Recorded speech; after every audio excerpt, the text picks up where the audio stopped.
राज्यात 15 जानेवारी रोजी महानगरपालिकेसाठी मतदान होणार आहे, तर 16 जानेवारीला मतमोजणी होणार आहे। पण या निवडणुकीमध्ये तुम्हाला मतदान करण्यासाठी मतदार कार्ड आणि मतदान यादीमध्ये नाव असणे आवश्यक आहे।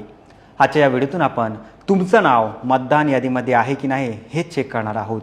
नमस्कार, मी सलमान शेख आणि आपण पाहताय एबीपी माझा।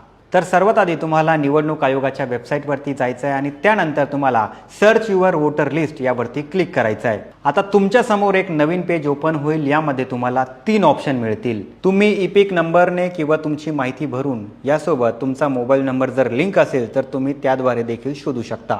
आपण सध्याला सर्च बाय डिटेल्स हा ऑप्शन निवडूया। इथे तुम्हाला तुमचं राज्य, भाषा, नाव, तुमच्या वडिलांचे नाव, जन्मदिनांक, वय, लिंग, जिल्हा आणि विधानसभा मतदारसंघ हे भरायचं आहे।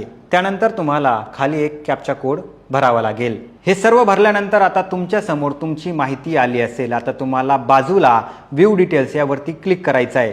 यानंतर तुमचं नाव, तुमचं मतदान केंद्र याची सर्व माहिती खाली आली असेल। खाली तुम्हाला प्रिंट वोटर इन्फॉर्मेशन यावरती क्लिक केल्यानंतर तुम्हाला PDF देखील डाउनलोड करता येणार आहे।